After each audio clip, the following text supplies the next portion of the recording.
निर्होता कविक्रतुः सत्यश्चित्रस्रवस्तमा देवो देवेभिरागमत् देवो देवेभिरागमत्।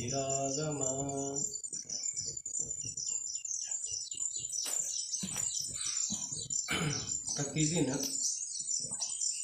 वेद के स्वाध्याय द्वारा हम ईश्वर से जुड़ सकते हैं और ईश्वर से यदि हम जुड़ कर के रहेंगे तो बहुत सारे दुखों से बच सकते हैं। यदि ईश्वर से नहीं जुड़ेंगे हमारी बुद्धि जो है ठीक कार्य नहीं करेगी, सद्बुद्धि नहीं होगी। सद्बुद्धि नहीं होगी तो पाप कर्म करेंगे और पाप कर्म करेंगे तो दुख भोगना पड़ेगा। इसलिए ईश्वर से जुड़ कर के रहने का ये बहुत बड़ा लाभ है, ईश्वर के सानिध्य में रहने का, कि हमारी बुद्धि ठीक काम करेगी, सात्विक बुद्धि रहेगी। सात्विक बुद्धि होगी तो सात्विक कार्य भी होंगे और सात्विक कार्य होंगे तो सात्विक कार्यों का हमें फल भी जो है उत्तम श्रेष्ठ सुखदायक मिलेगा। इसलिए जो हमारे ऋषि महर्षि हुए हैं, जो विद्वान मनीषी हुए हैं, उन्होंने सर्वाधिक बल इस बात पर दिया है कि जो हमारे जीवन का सार है वो है ईश्वर तक पहुंचना। कुछ भी करेंगे जीवन में उसको करने के पीछे लक्ष्य केवल ईश्वर ही है। साधन बाकी तो साधन है, संसार में जो भी हम करते हैं वो साधन है। साध्य, साधन और साधक। साधक हम हैं, साध्य ईश्वर है और साधन हमारे क्या है, कर्म है। हम क्या करते हैं, क्या पढ़ते हैं, क्या प्रचार करते हैं, दिन भर में क्या क्या कार्य करते हैं, वो सब क्या है, साधन है। गुरुकुल चलाते हैं, वेद का प्रचार करते हैं, यज्ञ करते हैं, दूसरों को उपदेश देते हैं, वे सब हमारे लिए क्या है, साधन है। और उन साधनों के द्वारा हम जो है अपने साध्य ईश्वर तक पहुंच सकते हैं। तो इसलिए आज का जो वेद मंत्र है वो भी जो है ईश्वर की स्तुति है इसमें और प्रार्थना भी है। अग्निर्होता कविक्रतुः सत्यश्चित्र स्रवस्तमा देवो देवे निरागमत्।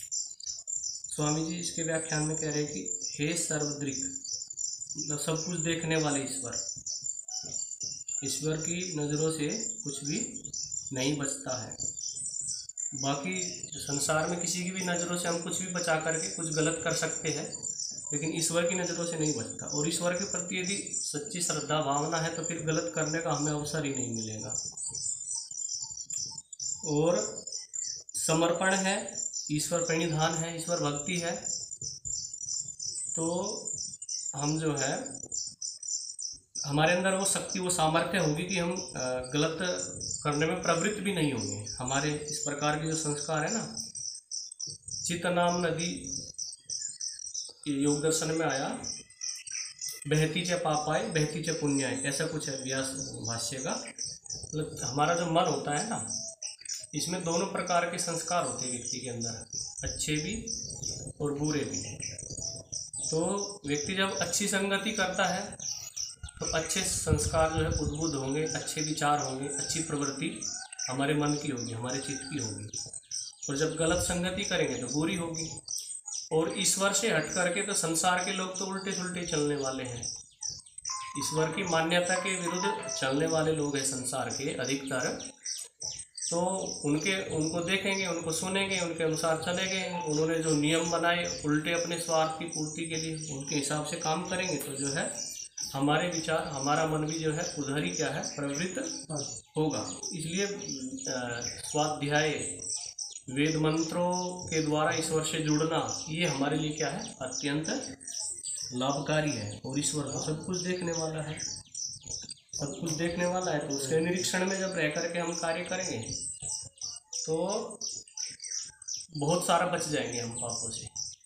ईश्वर से शक्ति भी मिलती है, ईश्वर से सानिध्य भी मिलता है।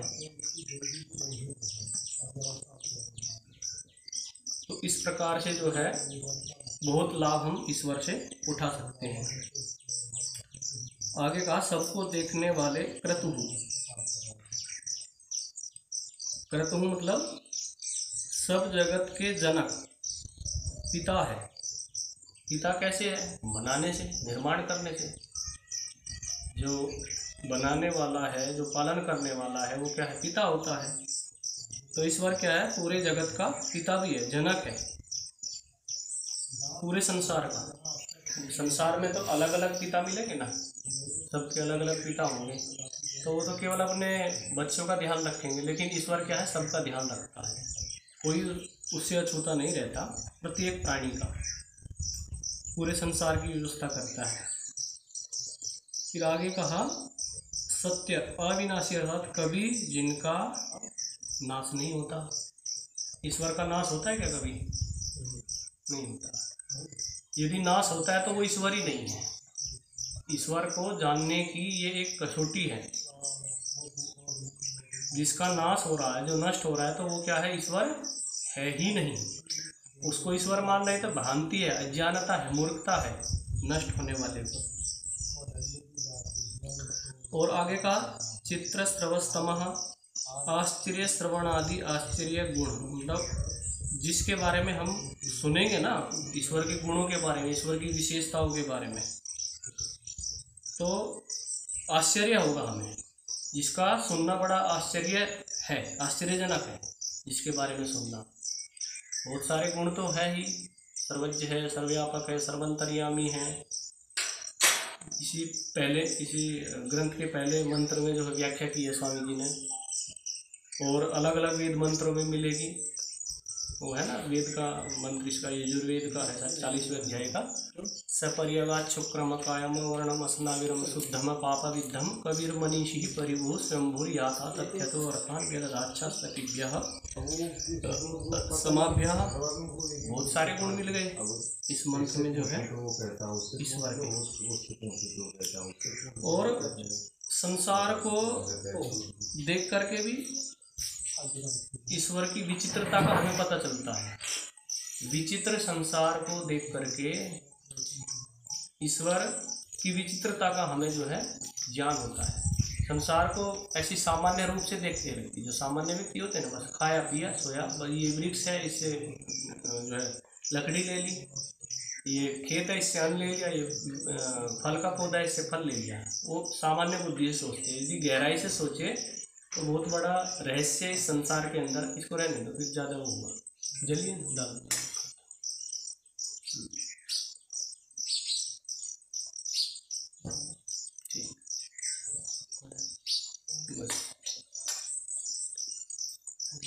तो संसार को देख करके कैसे पता लगा सकते हैं हम कि संसार को बनाने वाला ईश्वर है? यदि कोई पूछे ऐसा तो क्या उत्तर देंगे? अल्पज्ञ कोई बना नहीं सकता, क्योंकि इस संसार को अल्पज्ञ जो व्यक्ति है शरीर आदि से कोई बना नहीं सकता। इतनी बड़ी संसार में ऐसी क्या विशेषता दिखती है जो सर्वज्ञ ही बना सकता है, अल्पज्ञ नहीं बना सकता? जल आदि में वायु जल, इनको, और इतनी बड़ी पृथ्वी को एक और कैसे बना सकता है? जिसका शरीर स्वयं का छोटा हो, पृथ्वी बड़ी है। हाँ, तो ऐसे जो है ना संसार के पदार्थों की विचित्रता देखनी होती है। जैसे आप पीपल का वृक्ष लीजिए, छोटा सा ही तो बीज है उसका, वो छोटा सा बीज केवल भूमि में जाता है और वो इतना बड़ा आकार ले लेता है। तो वो कैसे लेता है? उसमें जो डिजाइन है, हम थोड़ी ना बनाते कैंची से काट के। पीपल के वृक्ष में जो डिजाइन है पत्तों का, ये ईश्वर तो बनाता है। पपीते के वृक्ष है, पौधे होते हैं, उनमें भी ईश्वर बनाता है। केले हैं, उनमें भी ईश्वर बनाता है। तो कितना व्यवस्थित वो दिखता है, कितना विज्ञान उसमें दिखता है। और भूमि वही है, उसमें पोषक तत्व यही है। पीपल का पेड़ लगाया तो पीपल ही निकलेगा, बीज लगाया तो वही फैलेगा। आम लगाएंगे तो आम निकलेगा, उसमें आम के ही परमाणु जो है निकल के आएंगे। और नीम लगाएंगे तो कड़वे आएंगे, आम लगाएंगे तो मीठा आएगा। तो ये बड़ी विचित्रता है, कौन है, कहाँ से ये होता है, ऐसे विचार करेंगे ना तो हमें पता चलेगा। हमने तो नहीं उसमें से निकाल रहे हैं, और अपने आप वो कैसे निकलेगा। और बढ़ जाता है, हम तो केवल फसल को, पौधे को लगा देते हैं, वो अपने आप ही कैसी वृद्धि को प्राप्त होता चला जाता है। तो ऐसे एक एक चीज़ को देखेंगे संसार की। सूर्य है, कितना विशाल है, प्रतिदिन निकलता है, समय से निकलता है, व्यवस्थित रहता है, कभी हमारे ऊपर तो गिरता नहीं सूर्य आकर के, जलाया नहीं आज तक, क्यों नहीं जलाया, कौन फिर इसको नियंत्रित कर रहा है। तो इस तरह से विचार करेंगे तो संसार को देख करके ईश्वर की विचित्रता का हमें पता चलेगा। इसलिए ईश्वर जो है उसका सुनना जो है आश्चर्य युक्त है, ईश्वर का श्रवण। फिर आगे कहा आश्चर्य गुण है, ईश्वर के अंदर बहुत सारे गुण हैं। हम कहाँ, हमारे अंदर कहाँ गुण है, हम तो थोड़ी सी देर में बहक जाते हैं, पाप कर देते हैं।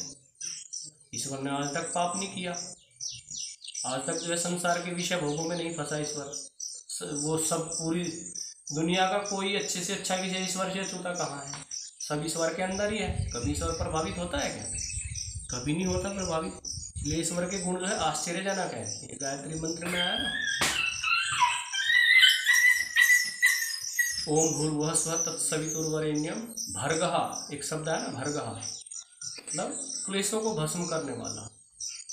वो शक्ति, वो सामर्थ्य ईश्वर के अंदर ही है, क्योंकि वो स्वयं क्लेश से रहित है।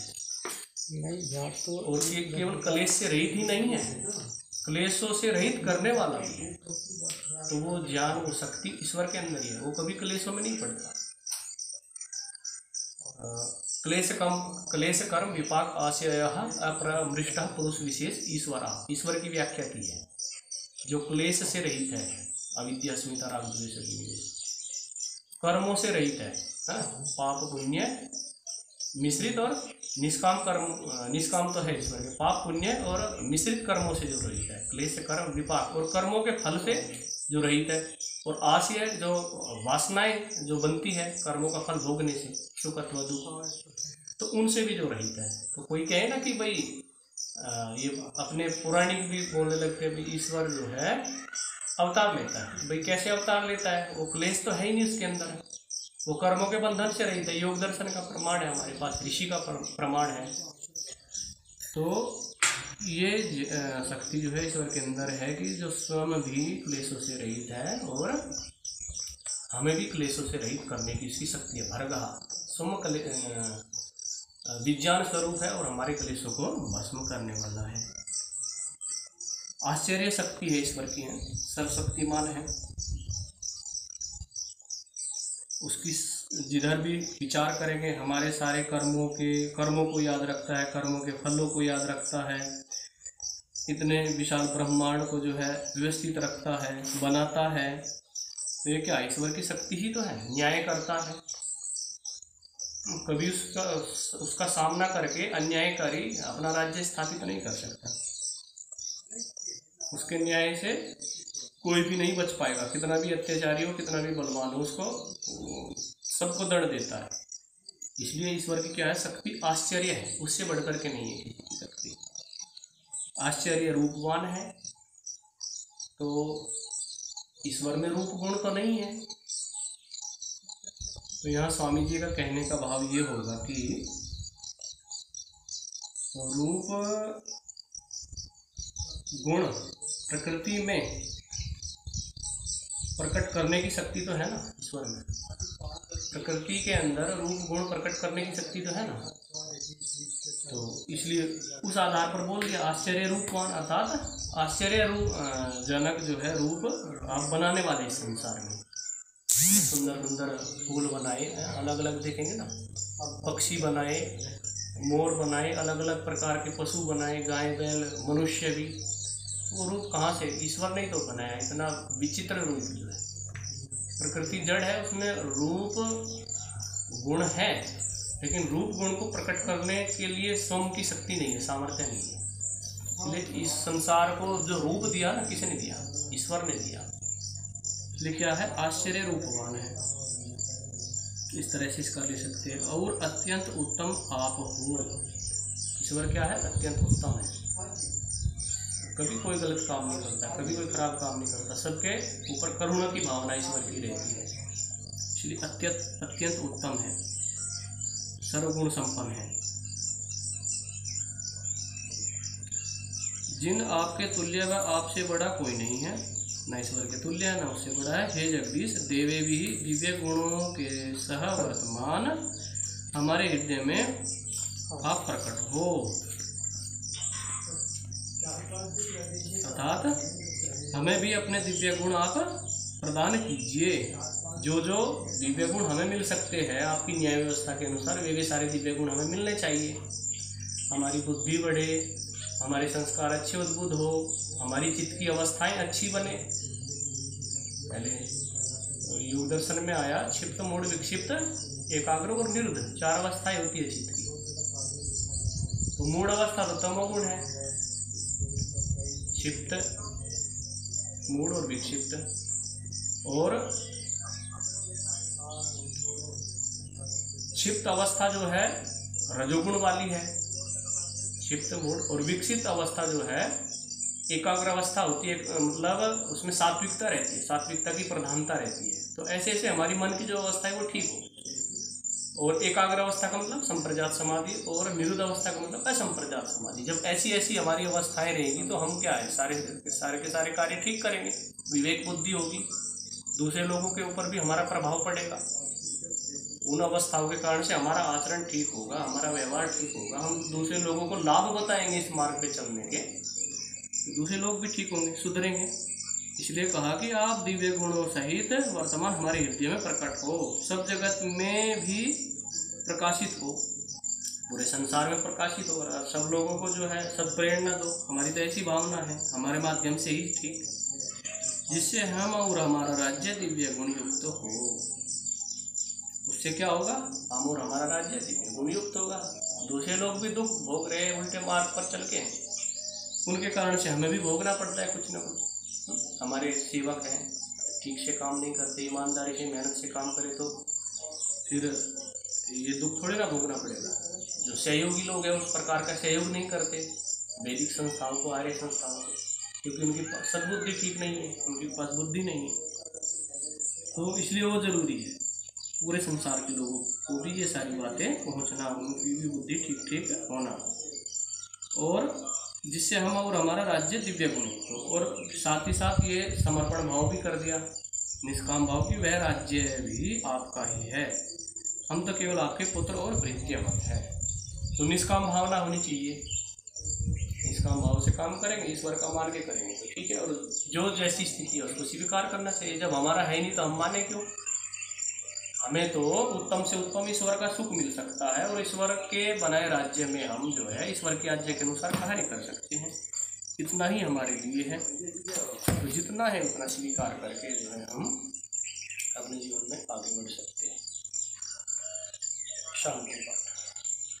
ओम द्यौ शांतिरंतरिक्षं शांति पृथ्वी शांतिरापः शांतिरोषधयः शांतिः वनस्पतयः शांतिर्विश्वे देवाः शांतिर्ब्रह्म शांति सर्वं शांतिः शांतिरेव शांति सामा शांतिरेधि। ओम शांति शांति शांति।